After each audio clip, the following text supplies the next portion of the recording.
Dear dreamer, let the day slip behind you like a fading mist. Let your thoughts grow soft, like the hush of twilight upon still waters. Tonight, we drift into a land of rivers and towers, of quiet magic and whispered longing, to the land of Camelot. There is a river there, slow and winding, like silver ribbon trailing across a velvet field. It flows past whispering reeds and sleepy meadows, through valleys where willows lean down to kiss its surface. The water is always calm, as if it remembers each dream that floats upon it, each wish ever spoken beneath its moonlit surface. On either side of the river, the land rolls out in soft folds of green and gold. In spring, the air smells of honeysuckle and sweet clover.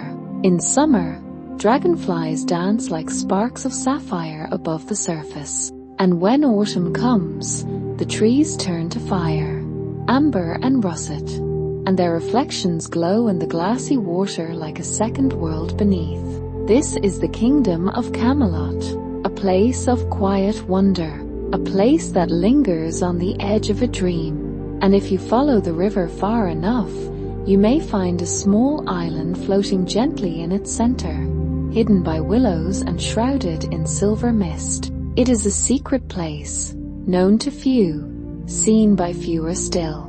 And there, rising like a silent sentinel, stands a lonely tower of pale stone. Within this tower lives a lady. No one remembers how long she has been there.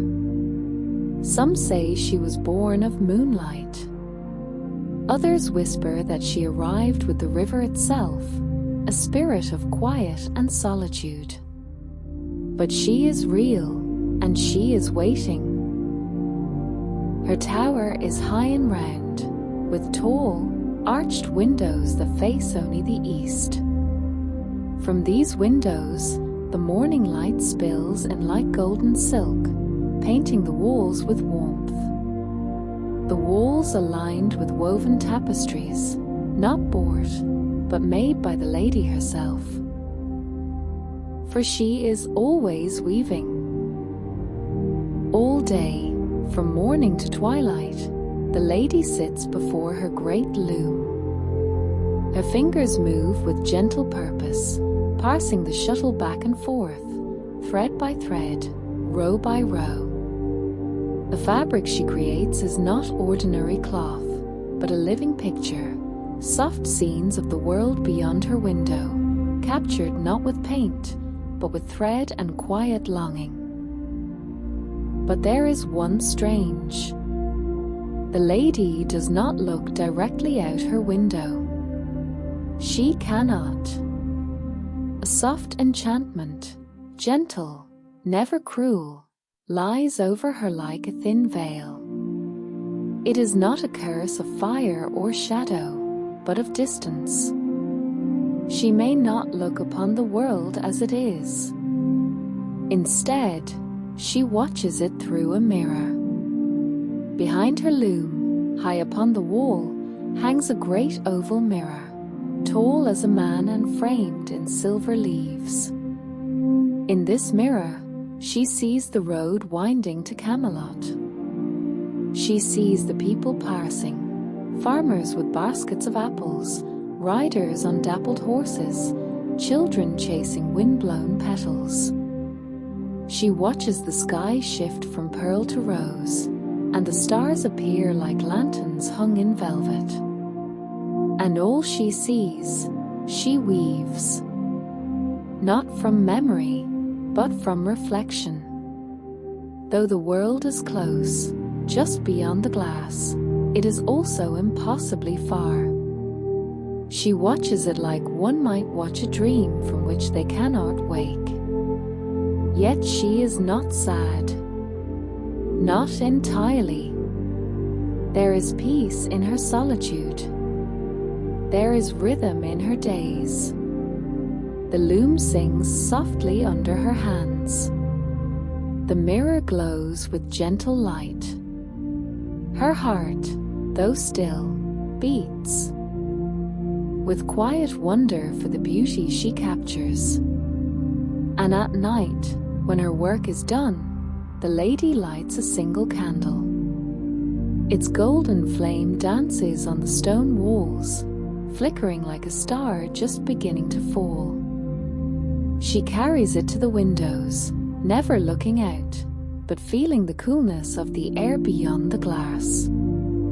She hums a song no one taught her, slow and ancient, older than words. And as the flame sways and the river murmurs below, she dreams of distant voices and unknown faces, of sun-warmed roads and laughter caught in the wind. But she stays. Always, she stays. For the lady knows, as surely as the river flows, that to turn her gaze directly upon the world is to change everything. And though she longs, gently, deeply, she fears the breaking of the pattern, the shattering of the calm. So she weaves, and watches, and waits. And in the mirror, the world turns on. The days in the tower are soft and slow, stitched together like the threads of her weaving, seamless, silent, and tender. The lady wakes not with the sun, but with the sky itself, when it blushes faintly in the east and the shadows soften into lavender. She rises with a grace that comes from quiet repetition. Her feet, bare on the stone floor, make no sound. Her white dress whispers as she moves, like mist over water. She does not rush. There is no need to hurry in a world that never knocks. Before she begins her weaving, she pours a cup of water from a silver jug. Cool and clear, the water tastes of the river's memory, ancient, slow, and full of secrets. She drinks deeply, grounding herself in the stillness. Then, without words, she turns to her loom. The threads stretch before her like sunbeams caught in flight, golden, ivory, soft plum, and pale green. Each color has a purpose. Each strand sings a note in the symphony of her craft. She sits, and the loom begins to hum. The mirror behind her gleams. Within it, the world moves. Today, she sees a child in a red cloak skipping stones by the river's edge. She sees a pair of lovers walking slowly, hands brushing, hearts whispering louder than their lips. A peddler's cart wobbles along the path, the bells on its harness chiming a tune no one remembers but everyone knows. And so, she weaves. Not just the images, but the feeling of them. The warmth of sun on a cheek. The scent of bread cooling on a windowsill. The flicker of candlelight in a cottage window. She captures not what the world is, but how it breathes. The lady does not speak aloud. There is no one to speak to, save the stones and stars. Yet inside her, thoughts drift like autumn leaves. Sometimes she wonders what the road feels like beneath real feet. If wind feels different when it runs through your hair, not just over stone. If laughter echoes differently when shared with another voice. But mostly, she wonders if anyone ever thinks of her. The morning breaks softer than usual. The sky is pale as milk. The mist clings to the river like a forgotten lullaby. The mirror is quiet, not blank, but still. Like the world is holding its breath. The lady stirs, sensing the hush in the air. Her bare feet meet the cool floor. Her hands reach for the threads without thought. But as she sits before the loom, She notices it, a subtle change. The mirror hums. Not loud, just a vibration, a pulse, as if it remembers something she does not. Then he appears. A rider, tall in the saddle, cloaked in crimson velvet, golden chains at his chest, his hair dark as raven's wing, catching the morning light. He rides a great black horse that moves like smoke through the mist, its hooves soundless on the soft earth. She leans closer, not breathing. There have been riders before. Merchants, messengers, knights in training. But none like this. He does not ride past quickly. He moves with quiet grace, like he owns the road, like time is his companion. In his hand he carries a silver helm, and at his side a sword that glows faintly with age and honor. He is not rushing toward war. He is part of something older, a story that began before him and will end long after. She watches him ride, watches the way the trees seem to bow slightly as he passes, how birds lift off gently as if to clear his path. He does not look toward the tower. He looks ahead, but his presence is like sunlight on closed eyes, warm and unavoidable. The lady places her hand to her chest. Her heart is quiet, but full. She reaches for her threads again, but her hands are trembling. The tapestry, until now so perfect, begins to pull against her rhythm. The threads knot. The colors blur. She forces herself to breathe.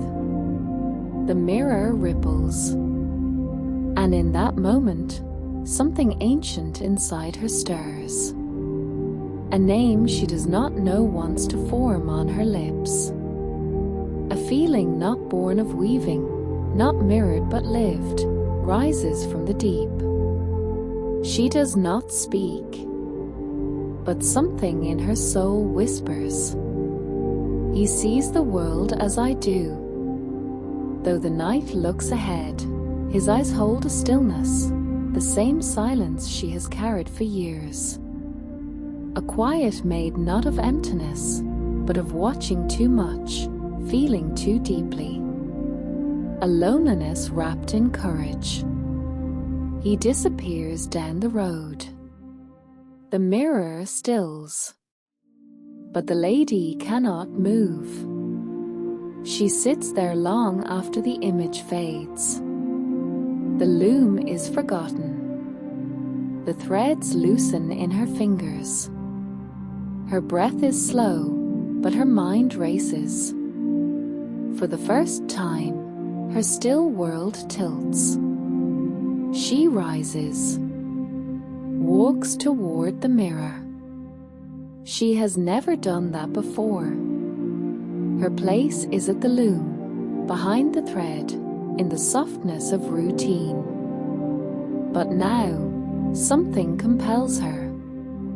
A thread not of silk, but of longing pulls her forward. She stands before the glass and sees only her reflection. And it startles her. Not because it is unfamiliar, but because it is. She looks into her own eyes and realizes how long it has been since she truly saw them. They are wide, yes. Gentle, yes. But they hold questions now. Not sorrow, not regret, just questions. The kind that grow when something awakens.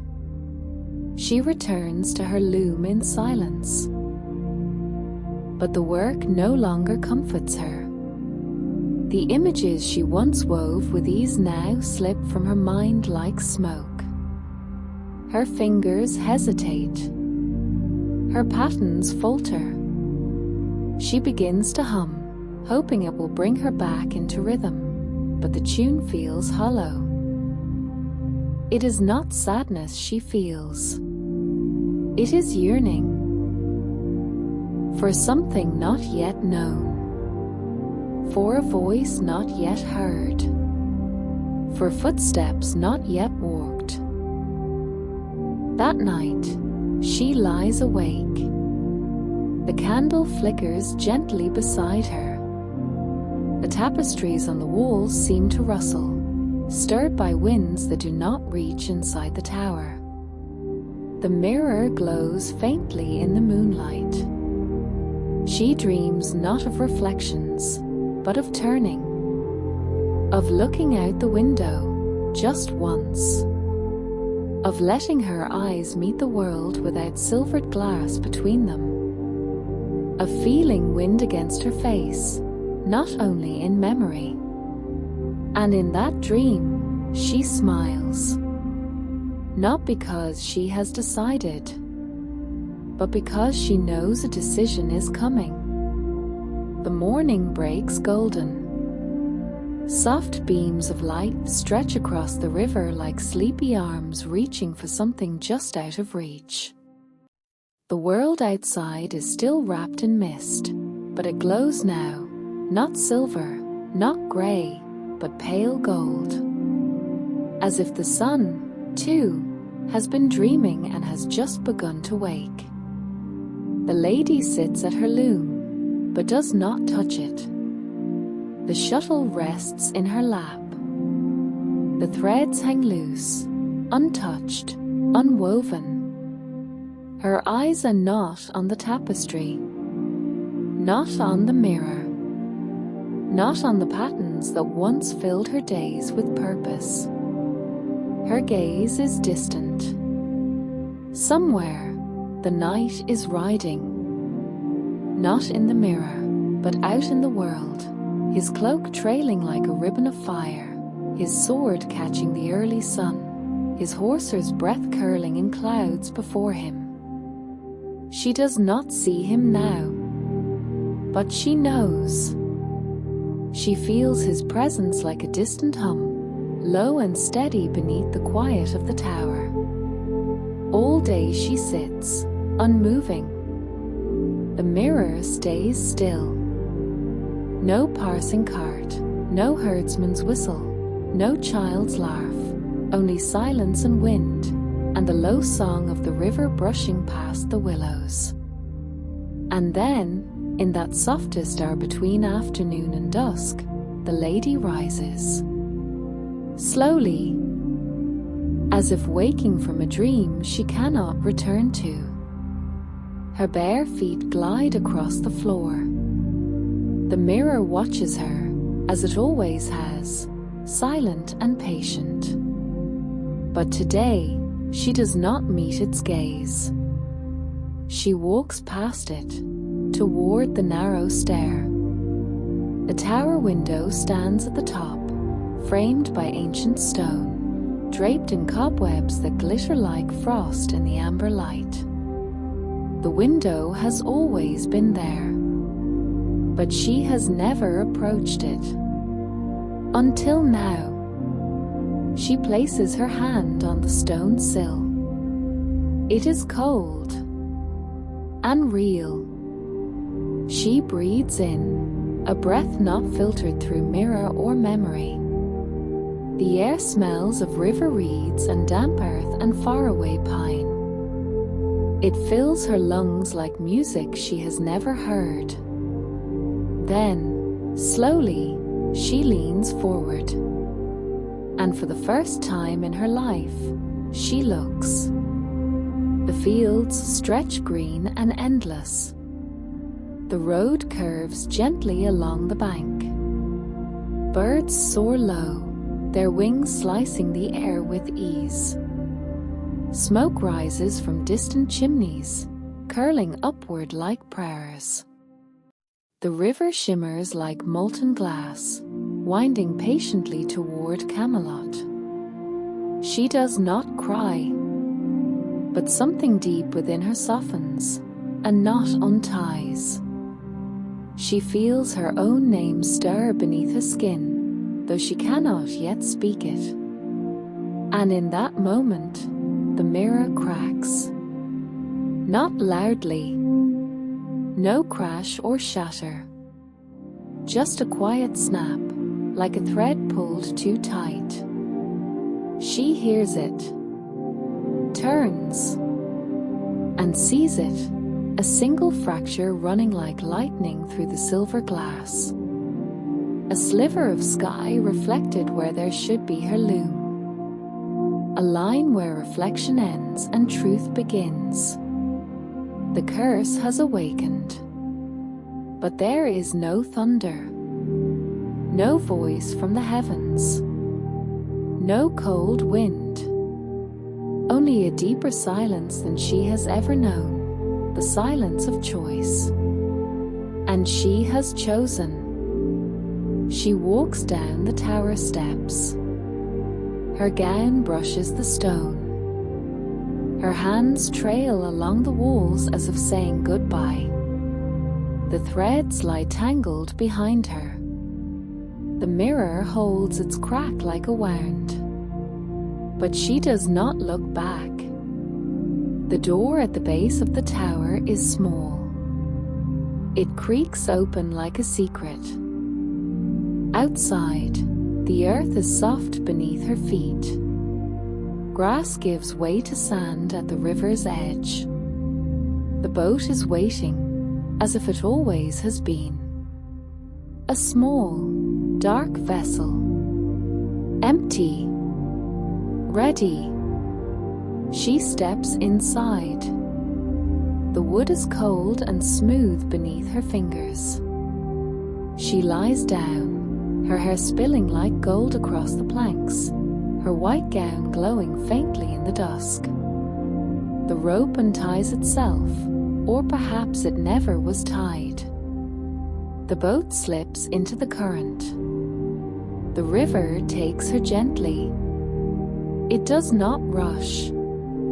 It carries her with reverence, as if it knows the journey she has begun is older than the tower, older than the curse, older even than Camelot. The sky deepens. Stars blink open. She watches the moon rise, full and soft, a companion now, not a distant watcher. The lady does not sleep. Not yet. She lies still, eyes open to the sky, as the boat glides onward, toward the towers of Camelot, toward the end of the river, toward something unnamed. She does not fear. She only feels. For the first time, she feels the world on her skin, the stars in her breath, the wind in her hair. And it is beautiful. The boat floats on.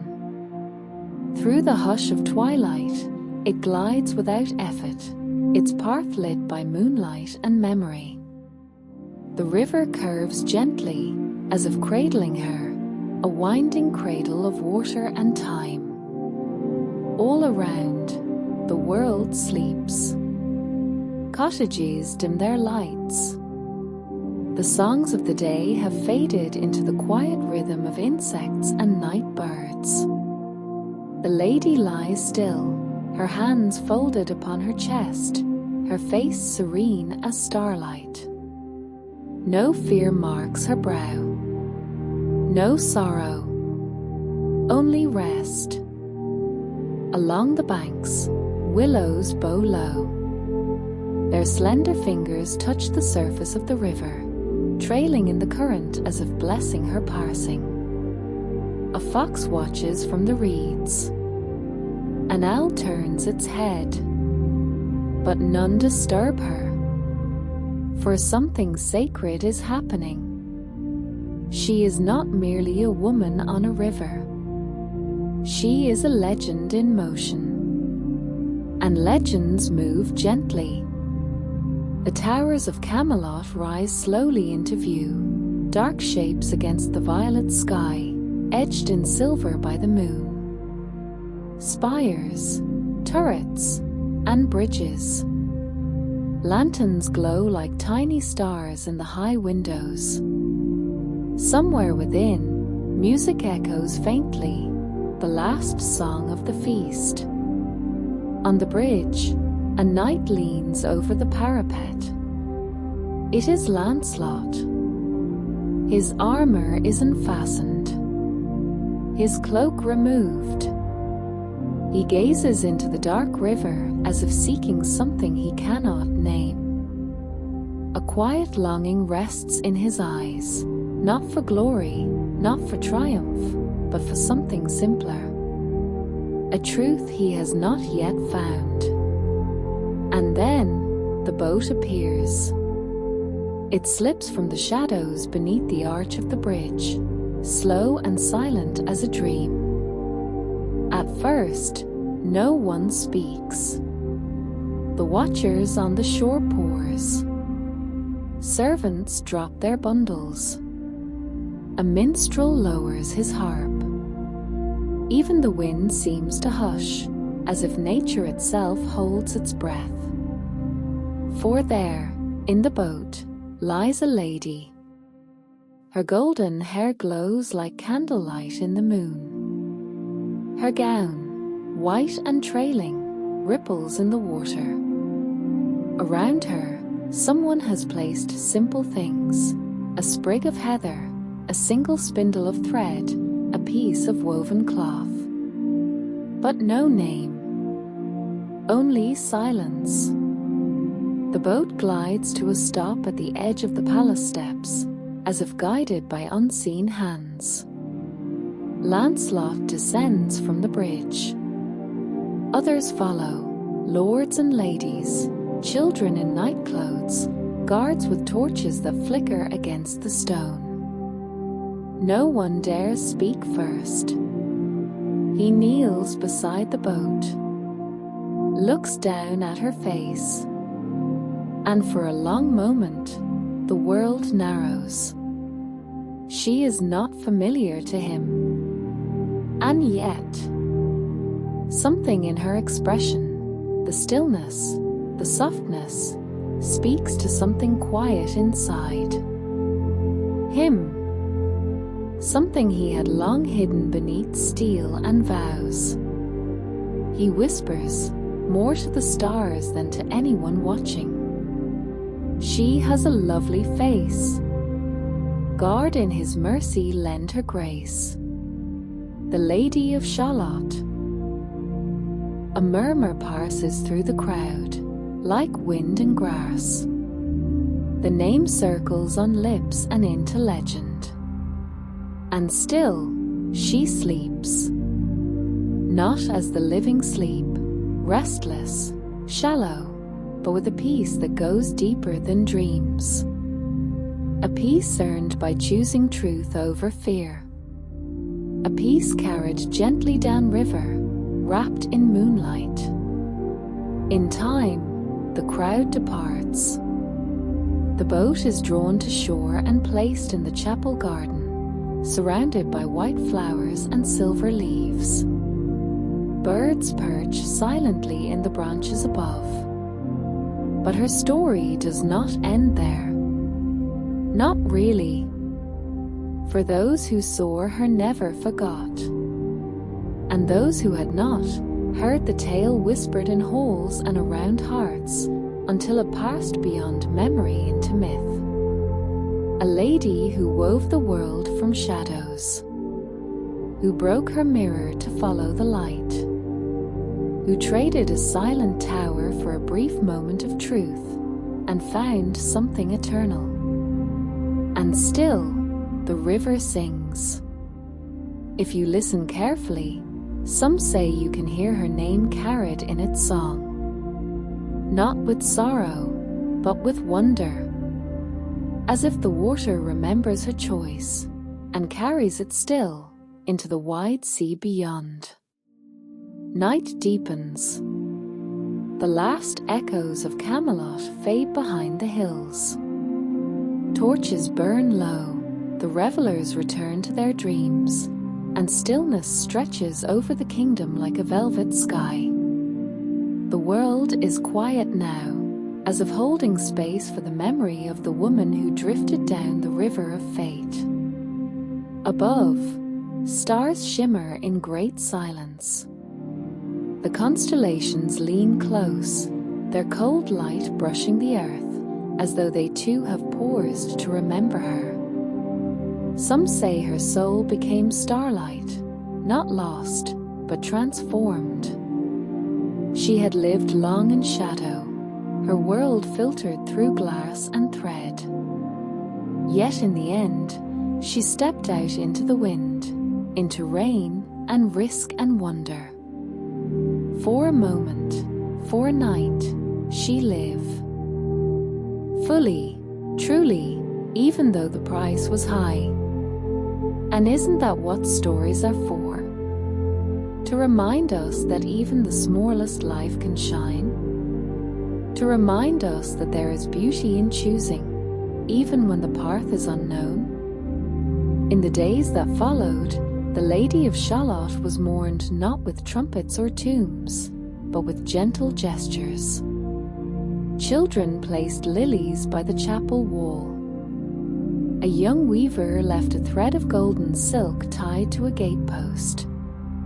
Lancelot, now quieter than before, sometimes sat alone by the riverbank, not in sorrow, but in still reflection, his armor untouched, his sword resting quietly beside him. He did not know her, but he remembered her. And in time, that memory changed him. So it is with all who truly see. For the lady's story is not just hers, it becomes ours. She speaks to those who have ever felt confined, to those who watch life from a distance, to those who dream of something more, who feel the call of water and wind beyond the window, and to those who one day dare to step outside. The mirror cracks, the loom unravels, and something beautiful begins. Not always easy, not always long, but always real. And real things, even fleeting, live forever. The river flows on, through valley and forest, through starlit fields and sleeping villages. Her boat has long vanished from sight, but the story moves with the current, soft, eternal, shimmering just beneath the surface. Sometimes, late at night, when the world is still, you might feel it. A hush in the air, a ripple on the water, a faint glimmer of gold in the corner of your eye, and you'll know. She passed this way. Not a ghost, not a shadow, but a light, brief, brave, and beautiful. The Lady of Shallot. And now, dear dreamer, let the night cradle you gently. Let the stars keep watch above. Let the river of sleep carry you softly to a place where courage meets love. Drift now and rest.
Far away, beyond the quiet hills and blue-tipped forests, there once lived a man of vast riches and curious renown. His name was never spoken too loudly, only gently, as if it might carry weight on the wind. He was known simply as Bluebeard, for his beard, long and thick, was the color of midnight skies. Not black, not gray, but a rich and shimmering blue, like moonlight on deep ocean water. It curled like smoke beneath his chin, brushing against coats sewn from velvet and silver thread. Some said he was enchanted. Some said he was cursed. But what all agreed upon was this: Bluebeard was powerful, mysterious, or an alone. He lived in a grand, isolated castle of stone and glass, where towers reached high into the clouds, and marble floors echoed with silence. His wealth was boundless: gold chandeliers, mirrors the size of walls, tapestries woven with threads of pearl, horses in the stables, fountains in the gardens, and countless rooms, each locked behind golden doors. And yet, no children laughed in his halls. No music filled his chambers. No voice ever called his name, not in joy, nor in jest. And so, Bluebeard decided, as all lonely people one day must, to seek companionship. He rode to the nearby village. There lived a noble widow with 2 lovely daughters, bright, curious girls with soft hands and sharper minds. When Bluebeard arrived at their home, he came not with force, but with gifts. Silks, jewels, embroidered slippers, and trays of crystal fruit, rare, sweet, and dripping with honeyed glaze. He stayed for days. He smiled and laughed and listened. And in time, he asked for one of the daughters' hand in marriage. But the girls were wary. They had heard tales, as children do. Stories whispered at dusk, of wives who vanished, of a man whose shadow stretched too long behind him. Still, Bluebeard was charming. He was thoughtful and kind in manner, and his eyes, though deep and unreadable, carried a sort of weariness that made one want to believe he could be gentle. In the end, it was the youngest daughter who agreed to marry him. She was quiet but clever, with hair the color of flax and eyes like twilight. She did not fear him, not truly. She saw something in him that others did not, a sadness wrapped in velvet, a longing cloaked in riches. So she said yes. And the wedding was held the very next week, candles flickering in the dusk, carriages glittering like stars on the road, and music that danced through the air like perfume. And then Bluebeard carried his bride away to his castle beyond the hills. Now, dear dreamer, you might think this the end of one story and the beginning of another. You would be right. For while the wedding was grand, the castle was still, and the silence between the bride and Bluebeard began to grow like ivy, slow and curling. He was kind, but distant. He spoke softly, but always with an edge of something unsaid. Days passed in golden light. The bride wandered through corridors and painted rooms, through gardens with stone benches and glass flowers that glowed in the morning mist. She had everything: comfort, beauty, peace. And yet, something whispered beneath it all. a hush that followed her steps, a quiet that was not just calm, but watching. Then one morning, as she sipped tea beneath the hanging wisteria, Bluebeard approached her with a ring of keys. "Dearest," he said, "I must leave for a while. There is business to tend to in the capital. You shall have the house to yourself." He held up the keys, dozens of them, small, silver, golden, ancient. "You may go where you wish," he said. "The stables, the libraries, the tower, the sunrooms." His voice dropped like silk. "All but one." He held up a tiny key, delicate, no larger than a daisy petal. "This one door," he said, "you must never open. No matter what you feel, no matter what you hear." And then he placed all the keys into her hand. He kissed her once on the forehead and rode away into the fog. The young bride, alone now in her new home, wandered through days lined in velvet. At first, she obeyed his words without question. She explored the gardens, where ivy curled around marble arches like sleeping serpents. She read old books by tall windows, watched candle wax spill slowly onto lace, and dipped her fingers in the silver fountains that murmured beside whispering lilies. She was content, for a while. But time, as it always does, began to weigh on her. And with it came the question.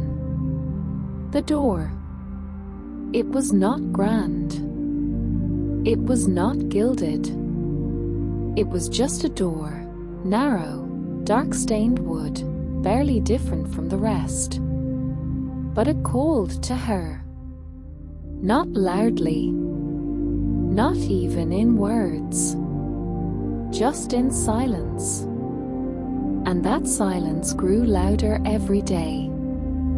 She would walk the halls, keys clinking gently at her waist, and each time her eyes would flick, just once, toward that door at the end of the corridor. It never moved. It never beckoned. And yet, its stillness felt like a breath held too long. One morning, after breakfasting alone, she stood before the door. The key rested between her fingers, so small, so cold. She told herself she would only look, only a glimpse, only a moment. She turned the key. It clicked like a sigh. And then, the door creaked open. At first, she saw nothing. The room was dim. No windows. Only shadows. She stepped inside. It was cool, like the air beneath the earth, and it smelled faintly of iron and stone. And then, her eyes adjusted. What she saw froze her where she stood. Lined across the walls, dressed in faded gowns and bound in silence, were the forms of women. Still, lifeless, resting in eternal sleep. Some had their eyes closed, as if in prayer. Others stared blankly, glass-eyed, caught between dream and death. Each wore a different dress. Each had once lived. Each had once stood where she now stood. The bride's heart raced. Her breath caught. This was the secret. This was why Bluebeard spoke so gently, why he kept the house so quiet. These were his wives. And she was next. She stumbled back, clutching the little key. She turned and fled the room, locking the door behind her. Her hands trembled. Her skin was cold. She ran to the garden, sat beneath the pear tree, stared at the fountain, pretending it would wash away what she had seen. But it would not, because something had changed. The little key, the one Bluebeard warned her not to use, now held a secret of its own. It had grown stained. No matter how she scrubbed, how she wiped and washed, the blood would not come clean. It pulsed softly beneath her fingers, like a heartbeat that did not belong to her. Evening fell, and with it, the sound of hooves. Bluebeard had returned. "Wife," he called, stepping into the golden entry hall. "How have you fared in my absence?" She met him with a smile made of glass. "Well, my lord," as she said softly, "the house is beautiful. The days were peaceful." He kissed her hand. "And the keys?" he asked. "You did not lose them?" "No," she said, voice steady. "And the little one?" His eyes narrowed gently.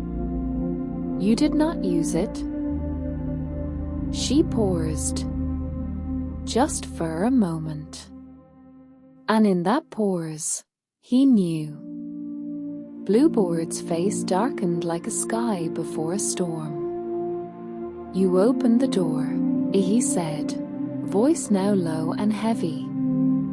"You saw what you were never meant to see." The bride backed away slowly, clutching her dress. He followed. "I warned you," he said. "I trusted you. And now you must join them." But she did not cry. She did not beg.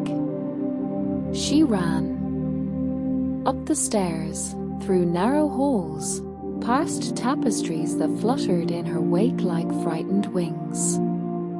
Bluebeard followed, his steps slow, certain, echoing with power. She reached the highest tower, bolted the door behind her, and looked out across the hills. The sky was darkening, but in the distance, far beyond the trees, she saw a trail of dust. Her brothers. They had promised to visit today, and they were coming. Bluebeard pounded at the door. "Open it," he bellowed. But she did not move. She knelt, whispering prayers to time, to wind, to fate, to hold just a little longer. Then, footsteps. Not his. Strong, sure, familiar. Her brothers burst into the tower. Swords drawn. Eyes wild. Bluebeard turned, surprised, just long enough. And in that moment, they struck. Not with hatred, not with rage, but with justice. And silence fell once more. The castle stood still, but no longer with fear. The key was buried. The door was sealed. And the young bride, no longer a bride, walked free beneath the stars. The castle was silent, not with dread, but with stillness. The kind of stillness that follows pain, the kind that welcomes healing. the young woman stood alone in the great hall, her hands still dusted with the memory of fear. But she was free. And freedom, though quiet, changes everything. In the days that followed, she did not run from the castle. No, she stayed. Not because she had to, but because she chose to. The walls, once cold, began to feel warmer. The halls, once echoing with unseen steps, were filled with her own soft footfalls, steady, light, full of new purpose. She opened every window. She let in the sun. She sang, not loudly, but with calm, little melodies that rose and curled through the corridors like smoke from a gentle fire. And the castle listened. In the garden, the weeds were pulled. The fountains cleared of fallen leaves. The stone benches, slick with moss and thyme, were scrubbed clean beneath her hands. Day by day, petal by petal, the roses bloomed again. Not overnight, but slowly, naturally, quietly, just like healing does. Inside, the young woman, no longer a bride, no longer a shadow, found the old music room. Its harp had strings long untouched. Its piano, silent for years. But still, the instruments waited patiently. And she played. First a single note, then another. And soon, the house had its song again. Visitors came. First her brothers, strong and smiling, proud of her strength, though they did not speak of what had passed. Then others, travelers, lost in the woods, found rest within her gates. Children wandered the garden paths, chasing butterflies that had returned with the sunlight.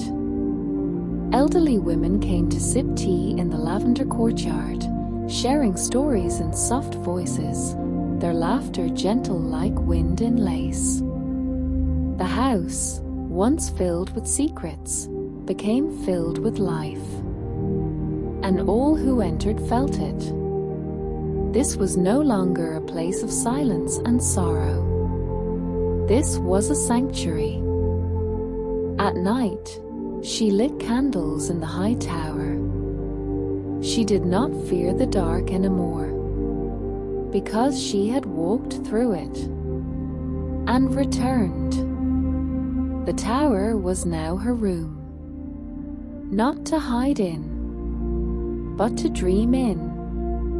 She wrote poems by moonlight, slept with windows open, and if ever she awoke to silence, she smiled, because she had made that silence her own. One evening, as twilight folded over the world like a velvet shawl, she stood in the west-facing hall, the one with long golden curtains, and looked out over the land. Birds returned to roost. Foxes stretched beneath trees. And far off, a single white horse ran through the mist. She watched, not wondering who it was or what tale it carried, but simply grateful that stories still moved through the world. That new stories were beginning. She no longer wore the gowns she had found in that hidden room. Those were left behind, sealed, honored, but never reopened. Instead, she chose linen and soft wool, earth tones, simple braids in her hair, rings made of carved wood, not because they were humble, but because they were hers.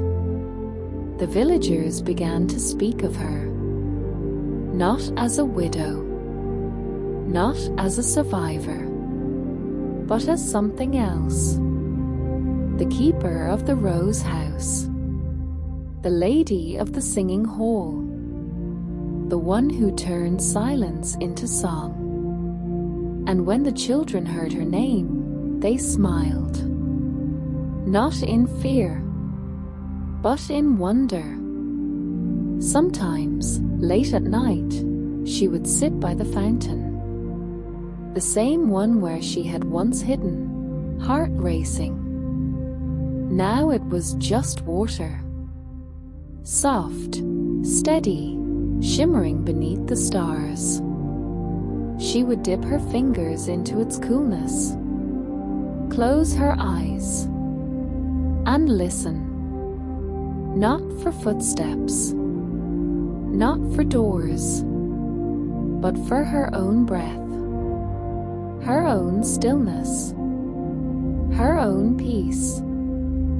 The seasons turned. Spring gave way to summer, and summer folded into early autumn. The days remained warm, but the nights began to whisper, not of danger, but of change, of something or someone drawing near. One golden afternoon, as the sun dipped low and the shadows stretched long, the woman sat by the garden wall, weaving small bundles of lavender and thyme with ribbon. She often gave these to travelers who passed by, tiny gifts of comfort, of scent and warmth. The wind carried the sound of birds overhead, the rustling of trees, the hush of the distant brook. And then, a sound she did not expect. Footsteps on the gravel path. Slow, hesitant, not heavy, but unfamiliar. She turned gently, without fear. And there, standing by the garden gate, was a man. Not old, not young, somewhere between. He wore travel-worn boots and carried a pack on his back. His hair was tousled by wind, and dust clung to his sleeves. But his eyes were quiet and kind. He did not speak at first, nor did she. Instead, they looked at one another, the way strangers sometimes do when they are not truly strangers. When the soul remembers what the mind has not yet named, finally, the woman rose, brushing leaves from her lap, and walked to the gate. She opened it with ease. "Are you in need of rest?" she asked softly. The man nodded. "Only if it's no trouble." "It's no trouble at all," she said. And she meant it. She led him into the courtyard, poured him tea, offered bread and cheese. He sat in the shade, grateful, quiet, and watchful in a gentle way. There was no urgency in him, no questions, just presence.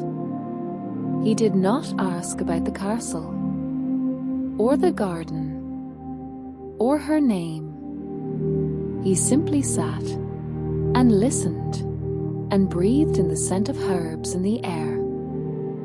His eyes, deep and dusk-colored, and in them she saw herself, the self she had become.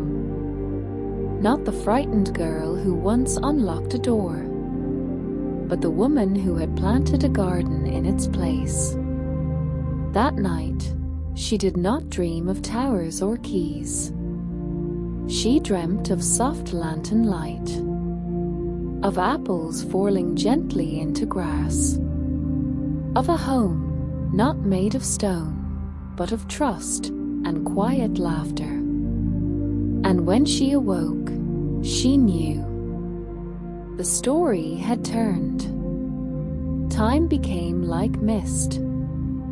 Days blurred into evenings, and evenings into quiet nights. The castle, once echoing with silence, now pulsed with soft sounds. Laughter in the garden. Teacups set gently on wood. Footsteps not of fear, but of rhythm. And the woman. She was no longer watching shadows. She was watching leaves fall from trees, and birds gather twigs for nests. She had learned to live without dread. And more than that, she had learned to stay. One morning, the man found her by the east wing. She was brushing dust from old books, letting the morning sun spill through tall windows. "Do you use this room often?" he asked. She shook her head. "No. I rarely come to this side anymore." "Why not?" She hesitated, then said gently, "It held too much memory. Too much hush." He stepped forward slowly, then glanced at a window. It was half open, letting in the breeze. And the breeze carried a scent, faint but distinct. Lavender. From the garden below. He smiled. Then maybe it's time this room remembered something new. The woman awoke one morning to the soft hum of birdsong. Sunlight poured through the open windows, spilling like liquid gold across worn wooden floors. She stretched, feeling the light settle in her bones. The castle, once a place of shadows, had become a home. Outside, the garden bloomed in radiant colors. Roses and lavender swayed with the breeze. The fountain whispered its steady song. A single white butterfly fluttered past, tracing lazy loops in the air. She dressed in soft linens, the scent of herbs still clinging to her skin. Downstairs, the man was already tending the hearth. He looked up as she entered the great hall. Their eyes met. No words were needed. Breakfast was simple. Bread warm from the oven. Honey sweet on the tongue. Tea brewed with mint and thyme. They ate slowly, savoring each bite, the quiet ritual of morning companionship. Later, they walked through the garden together. Their footsteps light on the stone paths. She showed him the places where she had planted new seeds, where the old had been cleared away, where life was beginning anew. "I never thought I could find peace here," as she said softly. He nodded. "Peace is not a gift," he said. "It is something we build, day by day." She smiled, feeling the truth in those words settle gently around her heart. As the sun climbed higher, they paused beneath the tallest tree. Its branches stretched wide, offering shade and shelter. She leaned against the bark, breathing deeply. In that moment, she felt the weight of old fears lift, replaced by a calm she had never known. The castle no longer held secrets that whispered fear. Instead, it hummed with stories of hope. Stories of survival. Stories of choosing light even when the darkness was near. The woman, once a bride behind a locked door, was now a keeper of life.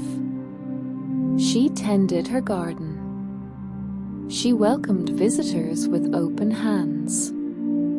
She laughed softly and sometimes sang to the stars. And the man, no longer a stranger, became her companion.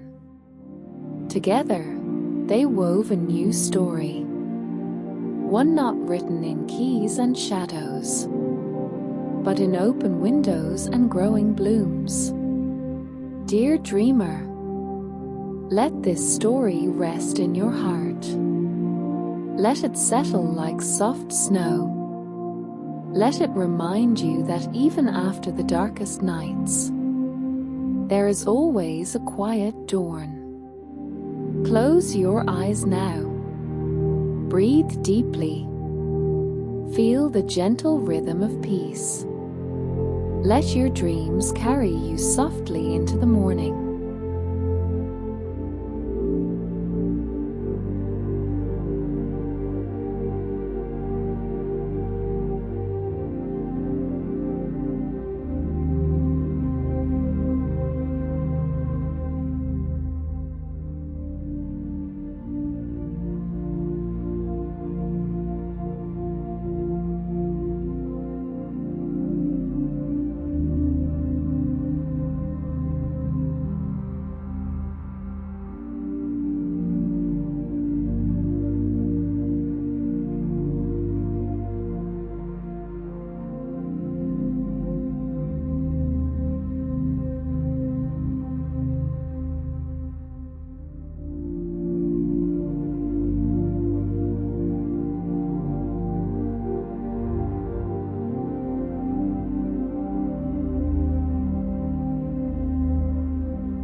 Once upon a time they left a king who had 12 beautiful daughters. These 12 princesses lived all together in a big beautiful room. The king protected his daughters with his heart, and when they went to bed at night time he did not allow them to go out, but every morning they would wake up to something very strange. The shoes of the princesses would all be worn out as if they had danced all night long. The king had to buy his daughters new shoes every day, but the following days, after the shoes just kept wearing out, neither the king nor his men in the castle could solve the mystery of the shoes. How is this even possible? How can a pair of shoes worn out like that in just one night? Your Highness, we can't understand. Finally the king said, whoever solves the mystery of my daughter's shoes will get to marry whichever daughter of mine he chooses, become my son-in-law, and get to be the king when I pass away. But he has 3 days and 3 nights to solve it, otherwise he will spend his life in prison. Many young men in the kingdom and even princes from other kingdoms came to the castle for the job. For days they guarded the door of the 12 princesses' bedroom, but after some time none of them could solve a mystery, and shoes continued to wear out by the night. Finally a good-hearted young man also wanted to give it a shot, and so he made his way to the castle. On his way he met a lanky old lady who looked very poor. My dear child, I'm very hungry. Would you be kind enough to give me a piece of bread? The young man gave all the food he had in his bag to the old lady. She was very happy because the previous men who had passed didn't give anything. The old woman knew that this one was different than the others, so in return she gave him a magic cape. Take this magic cape. When you wear it you will be invisible. When it strikes 12 o'clock at night, put the cape on, be invisible, and get in the princess's room. This way you can solve a mystery of the shoes.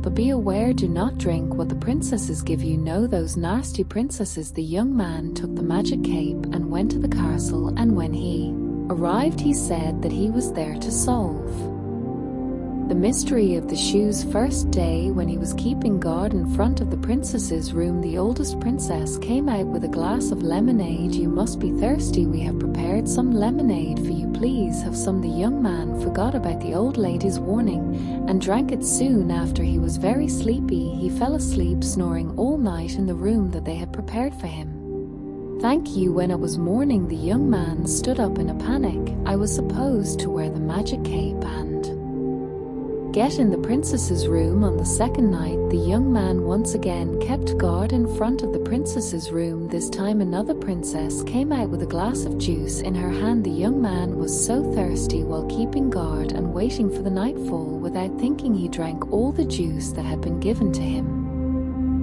and of course dozed off once again. The next morning when he woke up he finally remembered the old lady's words. But be aware, do not dream what the princesses give you. There must be a sleeping pill in the drinks the princesses give me. At that moment the king came next to him. 2 days have gone by and you still haven't solved the mystery of the shoes. If you cannot do it today you will end up in prison and stay there for the rest of your life. The king finished his talk and went away. The young man had to solve this mystery today. That night for the last time the young man kept guard in front of the princesses. To this time the youngest princess came out with an orange juice in her hand, but the young man was aware now. He took the glass thanking the princess, and when the princess left he pulled the orange juice in a pot next to him. This time round he was standing tall. The night fell and soon it was midnight. The young man put his cape on and at that moment became invisible. Slowly he opened the door and could not believe what he was seeing. All of the princesses were wearing their most beautiful ball gowns, hair and makeup done with their very new shoes. Foreign. Let's see if the young man at the door has fallen asleep. One of the princesses opened the door and looked outside, and another princess put her ear on the wall. At that moment the young man knew that he had to make some snoring noise. The oldest princess pushed her vet aside and clapped her hands 3 times. A sacred passage opened in the place of the bed. The young man could not believe his eyes. One by one all the princesses walked inside, and of course the young man followed. The sacred passage was opening to a stairway which had hundreds of steps going down. When they were going down the stairs, at one point the young man accidentally stepped on one of the princess's skirts. On my skirt? Oh nonsense, it was probably you. When The stairs had finished, they came into a forest. They went past tall trees with beautiful silver branches. The young man took a branch and kept following the princesses. After another long walk, they stopped on the edge of a river. In the river there were 12 birds in the shape of swans, and in them there were 12 princesses waiting for the princesses. They got on the boats, and the young man got on the last one. The bear, it seems heavier than usual today, as if another person is on. It's strange, oh come on. Stop dreaming. When they crossed the river, they came across a big shiny castle, and they could hear music coming from inside. When he looked through the window, the young man saw many people dancing. As soon as they entered the castle, the princesses started to dance. They would never get tired and just kept on dancing. Of course, their shoes started to wear out. The young man could not bear his hunger anymore, so he took a slice of cake on the table and started to eat. The youngest princess saw this. Hey, my cake is floating as if someone invisible is eating it. Come on, stop it with this nonsense. The young man took a golden cup from the table without anyone noticing. The princesses danced till the morning. Then they got on the boots across the river, walked through the forest, walked up the very long staircase, and finally they came back to their castle, but their shoes were all worn out. Once again, the young man was very happy that he had finally solved the mystery of the worn outfit. A while later, the king came next to the young man. Our time is up today. Did you solve the mystery of the shoes? Yes, your highness, I did. And so he told him everything. The king didn't believe him at first, but when the young man showed him the silver branch from the forest and the golden cup from the shining castle, the king knew he was telling the truth. Promise and granted him the right to marry whichever princess he chose. The young man said that he wanted to marry the youngest one. The 12 dancing princesses were clearly not happy because their secret was out now, but the young man and the youngest princess got married and lived happily ever after. Cinderella and the 3 witches. Once upon a time, in a land far away, there lived a magician named Zini. Zini believed that she was the most powerful magician that had ever existed, but when the fairy Leah Bell broke one of her spells, realized that her magic had weakened, so she used her magic to summon magicians and witches to join forces. I'm calling for you, magicians and witches from everywhere. You think the thing is turned on? Give me a sign. The first one to respond to Zini's calls was the evil witch Heller. Then Vega from the underwater world came into conversation, and finally they began to make treacherous plans together. Heller told that she wanted to destroy the beauty of Snow White, and Vega planned to take control of the underwater kingdom by harming mermaid Arya. We must win a war against the princesses, but we will start with Cinderella, then let's go get Snow White and Arya before she wore sheets. The trees around them were about to fall over. They swung to the left and to the right. Cinderella's friend the white pigeon flew towards them nervously. What's going on here? Please call for help, white pigeon. When the white pigeon noticed Cinderella's situation, she flew to the ocean with a letter to the underwater kingdom. What is happening? The castle is falling. The castle began to fade away, was about to be wiped from the earth. This was all happening because the 3 evil magicians Zini, Heller and Vega bewitched the castle together with the help of their crystal balls. They thought they couldn't be stopped, and when the castle completely crumbles, you will disappear. When Cinderella and Prince Leo ran away from castle, it began to rain. So they took shelter under a hazelnut tree. This is a hazelnut tree, that means we can call for Leah Bell. Cinderella put her hand on the hazelnut tree, closed her eyes and called for the good fairy Leah Bell. Leah Bell, Leah Bell, help us to break the spell. When she heard Cinderella's voice, Leah Bell appeared under the tree and used her wand to find out what was going on. Others witches in the trio know Cinderella. This is the work of 3 powerful witches. They are so strong. We must hurry up and break this spell with a little magic. Music. Fairy Leah Bell took everyone to the castle. When they arrived, they couldn't believe what they saw. The old castle was gone. Instead, there was a new evil-looking castle. Mozzarella and Cheddar were also in shock. Suddenly, Zini the magician appeared in front of the castle with Heller and Vega next to her. You came to the wrong place. Now you don't have a home, and now you will disappear too. Each of the evil witches started to fire magic bolts at Cinderella. Bluebeard panicked and tried to shield Cinderella from the magic rays with her wand, but she was outnumbered and the magic drained the power. He was almost defeated. She couldn't hold her magic wand any longer, and it dropped. Cinderella quickly took the magic wand and turned it to the witches. Fortunately, the light from the wand could stop the magic rays. Oh no, no, no, what are we going to do now? But the evil witches wouldn't give up this time. Vega used her power to defeat Cinderella by using water. From deep down in the earth, she made the water split, and water streamed out. Oh no, how could she do this? You will never be able to defeat me. As the water streamed all over, something unexpected happened. Little mermaid arias for the king. Poseidon appeared. I read your letter, leave Vega to me. Poseidon used his trident and directed some of the water towards the witches.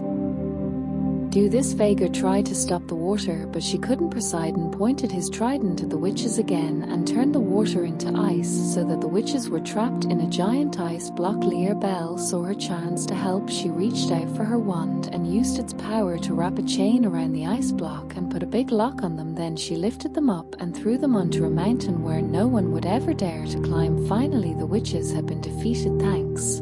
Poseidon returned to their underwater kingdom. Good fairy Bluebeard made the new terrible-looking castle disappear and restored Cinderella's beautiful castle back to where it was. Prince Leo and Cinderella were so glad to have their castle back. Belle, no, feed your kindness. I will protect you forever, dear Cinderella. The witches received the punishment for what they had done. They stayed trapped in the ice block on a mountain until the sun melted the ice and they returned to their lives. This war hasn't ended here. Bluebeard and Cinderella. As soon as Rapunzel's witch Camilla joins us, you will be defeated.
In the borderlands of Scotland, where the rivers sang to the hills and the winds rustled through endless moorland, there lay a glen both wild and beautiful, a place called Carterhaugh. It was no ordinary forest. The trees whispered in tongues older than time, and the shadows moved as if they carried stories of their own. The village folk spoke of the glen in low tones, warning young girls never to stray too far within. Because in Carterhaugh, they said, lived a man both fair and feared. A man named Tam Lin. No one knew quite what he was. Some called him a knight, others a ghost, and some whispered the truth, that he belonged to the Fae. He guarded the land jealously, it was said, and if a maiden stepped into the woods without permission, he would surely appear. Not to harm them, no, but to take a token. A glove, perhaps. A ribbon. A kiss. Or something even dearer. Now far from Carterhaugh, in a great hall of stone and banners, lived a young woman named Janet, a lady of noble birth. She had golden hair and storm-grey eyes, and a mind as strong as any sword. But most of all, Janet had a longing for freedom, a yearning to walk where her will led her, not where others pointed. She had heard the stories of Carterhaugh, as all children did. But where others turned away in fear, Janet leaned closer. One morning, as the sun rose through a veil of mist, Janet took a velvet cloak and stepped quietly out of the manor. She walked alone, through field and stream, until she stood before the edge of the fabled glen. The air was cooler here. The bird song faded. It was as if time had paused just for her.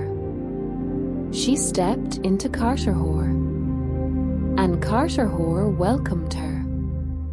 Under the canopy of tall green trees, she wandered. She plucked a single white rose from beneath an ancient oak, and no sooner had she touched its soft petals than a figure emerged from the dappled shadows. He was tall and lean, cloaked in green leaves and silver thread. His hair was gold as barley in the sun, his eyes bright with mischief and sorrow. "You dare pluck a rose from my forest," he said, his voice like wind through branches. Janet stood her ground. "I pluck what I please," she said calmly. "Who are you to question me?" He stepped closer. "I am Tam Lin," he said, "the guardian of this wood." Janet's heart raced, not with fear, but with a strange, thrilling wonder. She looked into his eyes and saw something ancient. Not wicked, not cruel, but trapped. That day, they walked together beneath the trees, speaking little, but feeling much. He told her tales of when he was a mortal man, long ago, before the fairy queen took him into her realm. Of how he now lived between worlds, neither free nor fully bound. And of how, on All Hallows' Eve, he would be given as a tithe to hell unless someone dared to save him. Janet listened. She remembered every word. She returned to the manor that evening, silent and changed. She dreamed of green glades and haunted eyes. And in her heart, something stirred, bold and unshakable. Janet would return to Carterhaugh, not just to see Tam Lin again, but to free him, to defy the Queen of the Fairies herself, to rewrite the ending of a tale as old as stone. Since that day in Carterhore, Janet felt the forest lingering in her, like a song she couldn't forget. Her dreams were thick with mist and moonlight. Her thoughts returned, again and again, to the eyes of Tam Lin. She remembered his warning. A fairy queen held him still, bound by enchantments and ancient pacts. And on the night of Samhain, All Hallows' Eve, he would be given as a tithe to the underworld, as fae folk must pay their dark dues. Unless someone could break the spell. Unless someone dared to hold him. But now, Janet carried more than memory. A change had taken root within her, soft as snow and steady as the tide. She was with child. Whispers began to rise in the hall where Janet lived. Whispers of shame, of scandal, for she had not named the father. Her aunts clutched pearls, her father's face darkened with silence. But Janet stood tall, like the oak she had touched. She spoke clearly and without shame. I went to Carterhore by my own will. I met no ghost, no trickster, but a man of sorrow and light. And I carry no curse, but a child I do not regret. No one dared to answer her. Her gaze was sharp as frost. And so, on a quiet morning as the world turned toward the harvest, Janet returned once more to Carterhore. The leaves had begun to turn. The forest, once green and shadowed, now burned with golden light. And there, by the same old tree, stood Tam Lin. He had been waiting. "Janet," he said, his voice low, "do you know what it means to love one such as me?" She nodded. "I know the danger. And still I come." He looked at her belly, at the sign of new life growing inside her. "You are braver than any knight I've known." Janet stepped closer. "Tell me how to save you." And so, under the turning leaves, Tam Lin told her everything. He spoke of the fairy queen, whose beauty was a mirror of the moon, cold and unyielding. Of her court of shadows and light, and the bargains made in silence. Of how, every 7 years, a human soul must be sacrificed, a gift to the powers that even fae must fear. And this year, Tam Lin was chosen. But there was a way. "If you can find me on the night of Samhain," he said, "when we ride in silent procession beneath the moon, you must seize me from my saddle and not let go. No matter what happens, no matter what shape I take, hold me tight. I may become fire, or beast, or stone. But if your arms do not break, if your heart does not yield, I shall be yours, and free once more." Janet listened with a still heart, and she gave her word. As the night of Samhain drew near, the world seemed to hold its breath. The wind grew colder, the light dimmer, the veil between worlds thinned, and in the shadows, the fae began to stir. Janet waited. She gathered a cloak of iron thread to shield her from enchantment, and a girdle of green silk as a sign of her bond to the land. She said nothing to her family, for this was a path no one else could walk. This was a battle not of swords, but of will, of love, of endurance. And when the sun set on Samhain Eve, and the stars began to gleam like silver eyes, Janet walked alone into Carterhaugh. The wind rustled the leaves in low warning. The trees bent slightly toward her, as if to bless her steps. Far ahead, down an unseen path, hooves stirred the earth. The riders were coming, and in the dark beyond, the Fairy Queen smiled, unaware that the tale she thought already written was about to be rewritten. Indeed, so it came. The night of thin veils, when the world breathes slower, and the border between seen and unseen grows soft. Samhain. The air was cool and damp, and the stars above blinked through veils of mist. The moon hung low, pale and distant, as if unsure whether to shine. Janet stood at the edge of Carterhaugh, her heart quiet but strong. She wore her green silk girdle, tied firm around her waist. Over her shoulders, the cloak of iron thread shimmered dully, woven with symbols older than memory, a shield against the charm and glamour of fairy. She had said no goodbyes. Only the forest knew she had come. Midnight neared.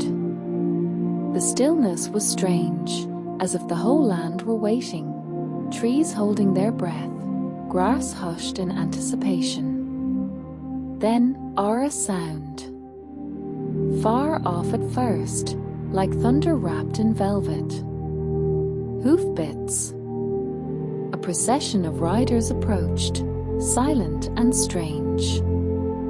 From the shadows emerged shapes upon steeds, tall, fair folk dressed in silks and silver, with eyes too bright and hair like woven starlight.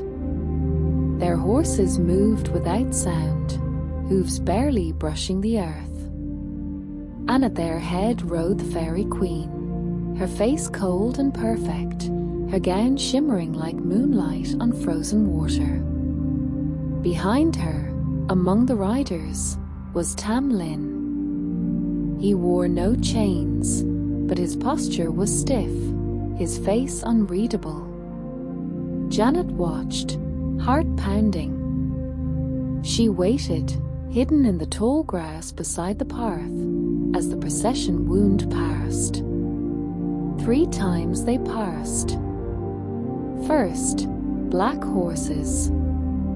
Then, brown. Then, white. Tam Lin rode the third, a white steed with silver bridle. She remembered his words. The third rider will be me. Pull me from the horse, no matter what follows. Hold on. Never let go. She waited until he was nearly beside her, then sprang. With both hands, Janet grabbed Tam Lin and pulled him from the saddle. The white horse reared and vanished into mist. Tam Lin cried out, not in fear, but warning, and the procession stopped. The Fairy Queen turned her head slowly, her eyes glowing like polished ice. Who dares? She whispered. But Janet held tight. And then, the change began. Tam Lin writhed in her arms. He grew hot, burning like iron in flame. His form twisted, shimmering. He became a snake, scale slick and wriggling. But Janet held on. He shifted again, into a bear, claws sharp and fur bristling. But her arms did not yield. Then he became fire. Flames leapt around her, searing bright. Still, Janet did not scream. She gritted her teeth and closed her eyes, whispering calm to her heart. Next, a block of cold stone. Heavy, sharp-edged, crushing. Still, she clung to him. And at last, the shape changed one final time. Into a naked man, trembling and warm, alive in her arms. Tam Lin. Truly Tam Lin. Human again. His breath came in ragged gasps, and his hands found hers. You did it, he said softly. You saved me. A howl echoed through the woods. The fairy queen rode forward, her face now contorted, her voice shrill and wild. Had I known what power lay in a mortal girl's arms, I would have ripped out your heart and burned it. But Janet did not flinch. She stood with Tam Lin behind her, her back straight. You have no claim on him now, she said. He is free. The queen snarled, the air around her flickering with silver rage. But she could not touch them. The spell was broken, the bargain undone. And with a bitter cry, she and her riders vanished like fog at sunrise. Silence fell once more, but it was no longer the silence of waiting. It was the silence of peace. Janet turned to Tam Lin. The two of them stood in Carterhore, bathed in pale starlight, the leaves whispering their approval. He looked at her with awe and wonder. You held me through every shape. She smiled gently. And I'll hold you still. They began to walk. Back through the woods. Back to the world of dawn and hearthlight. Hand in hand. Free. The woods no longer whispered in fear. They murmured gently now, like an old lullaby, half remembered, half dreamed. Janet and Tam Lin walked slowly, step by step, over soft moss and fallen leaves. The stars above faded pale as dawn began to breathe on the horizon. The wind, once sharp, grew warm. Tam Lin held Janet's hand as if it tethered him to the earth, as if each step grounded him more in the world of men. For many years, he had lived in the twilight realm, where time curled like smoke and memory danced away before it could be grasped. But now, he felt the rough bark of a tree under his palm. He heard the chirp of waking birds. He smelled the damp earth and fading summer in the air. Each was a blessing. Each was a miracle. And still, Janet walked beside him, calm, steady, fearless. They paused by a stream. Tam Lin knelt to drink from its coolness, and for the first time in many moons, the water held his reflection. Not the mask of the Fae, not the glamour-woven image, but his own face. Tired, real, human. He looked up at her. You've done what no knight ever could. Janet smiled softly. I didn't come with sword or shield. Just love. That was enough. Through Carterhore they walked, not as a girl and a captive prince, but as two who had crossed darkness together. The land, too, seemed to welcome him back. Where once brambles had clawed at intruders, now wildflowers bent gently as they passed. Owls blinked from branches, silent witnesses. The sky turned silver blue. Morning was near. And then, the village road. In the distance, rooftops still slept under the hush of early light. Tam Lin paused. His heart, still bound by old fears, thudded in his chest. "I don't know if I belong," he whispered. "I don't know who I am without their magic." Janet looked up at him. "You are kind. You are brave. You are free. That's who you are." He swallowed and nodded. They stepped out of the forest together, crossing from legend into life. And as the first rays of morning touched the hills, Tam Lin's shadow fell long beside hers. A man returned. A future rewritten. Janet's father, the lord of the land, was the first to see them. He stood on the stone steps of his great hall, dressed in robes not yet buttoned, blinking in disbelief. "Janet." She nodded. "This is Tam Lin," she said. "And he is free." The Lord stared, and for a moment, all was silence. Then, a slow smile, and open arms. That day, no bells rang and no banners flew. But it was a homecoming more powerful than any parade. The villagers murmured as Tam Lin walked through their streets. Some with wonder, some with fear, but all with curiosity.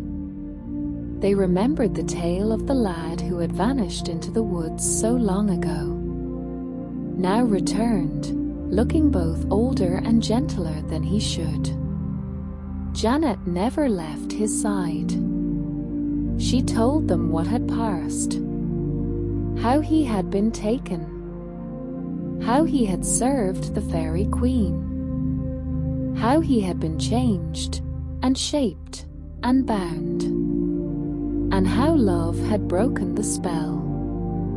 There were no shouts of disbelief, no torches, no stones, only the quiet hush of awe, as if the people knew that the world was larger than they'd imagined, that magic still walked among them, and love, too, was a kind of magic. That night, Tam Lin slept in a bed of wool and linen, not moss and shadow. He dreamed not of riddles, nor dances beneath glowing trees, but of firelight and laughter and the girl with the green girdle who never let go. Janet, too, slept, with a calm heart and a slow breath. For once, there was no need to be bold, no need to fight, only rest, only peace, only the soft, silver music of hope.